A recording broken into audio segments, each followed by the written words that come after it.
I am done with Star Trek Discovery. The first two episodes of Star Trek Discovery are terrible. There's a lot wrong with them. One fundamental flaw is to make the show the story of the conflict between the Klingons and the Federation. In the original Trek, the Federation and the Klingons were an analogy for America and the Soviet Union. But the main focus of the show was not the conflict between the Federation and the Klingons. The majority of episodes had no Klingons.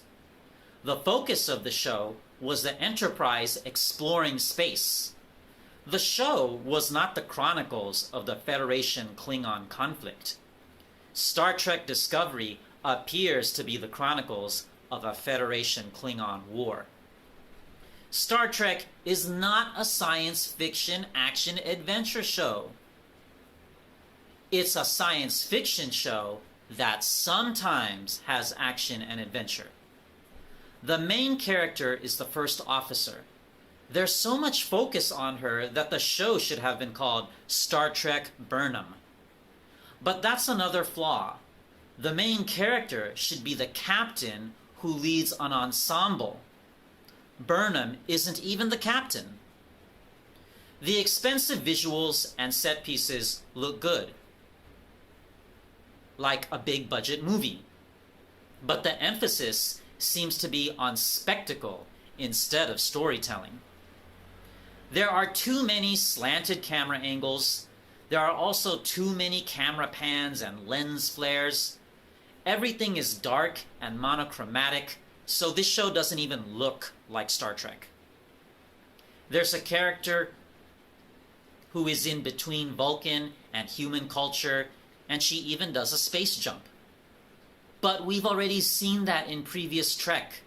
It's a lack of creativity and originality. The actors playing Klingons look and sound like they can't enunciate because their makeup constricts their mouths.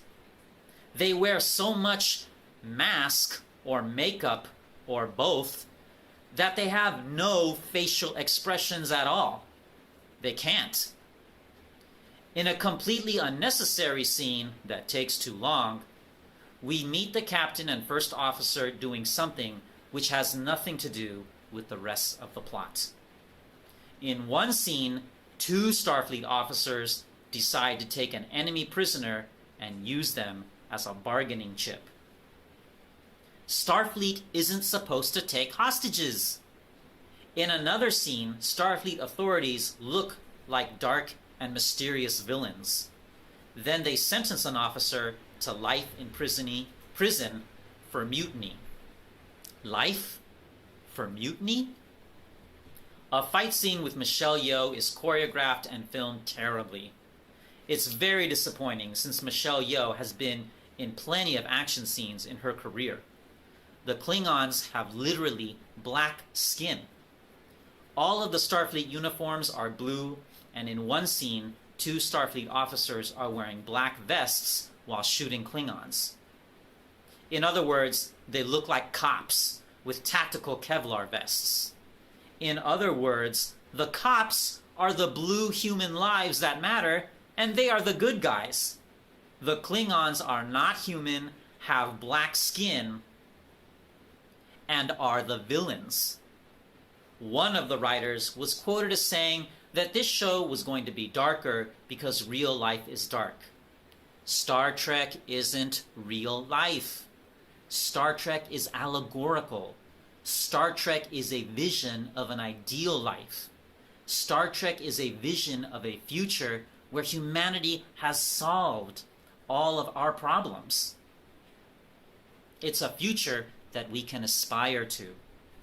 The different challenges the characters face symbolize humanity's current and real problems.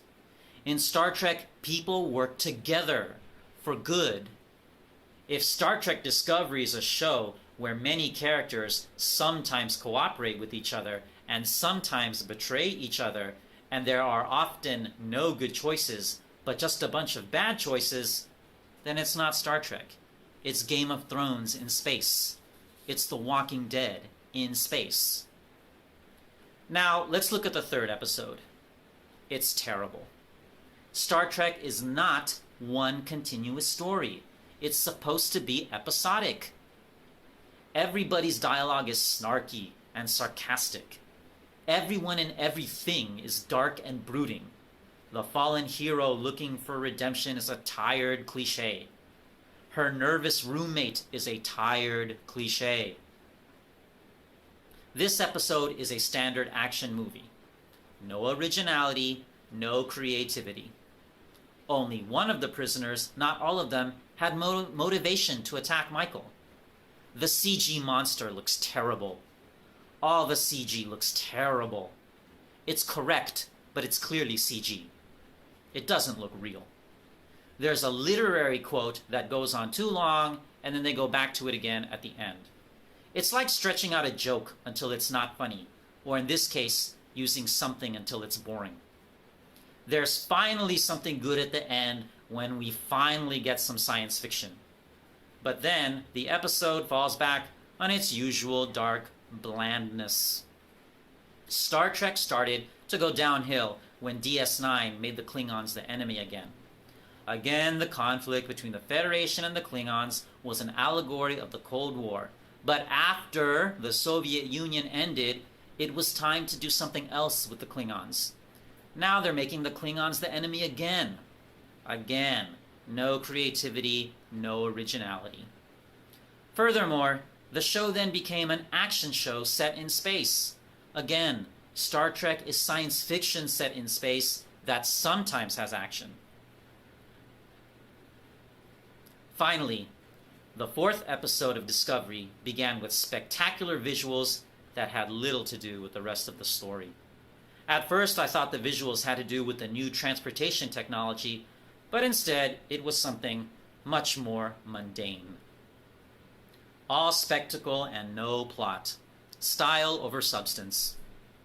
Then it immediately went into the tired, cliché dynamic between Burnham, who is quiet and tough, and her roommate, who's nervous and talkative.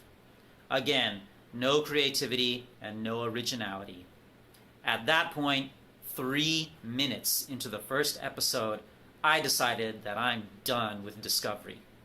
Star Trek The Next Generation, the best Trek, the best sci-fi TV show ever, my fave Trek, my fave TV show, didn't get good until the third season. But given that the most recent Trek movie was terrible, and that the last 3 TV shows were terrible, it's time to abandon ship.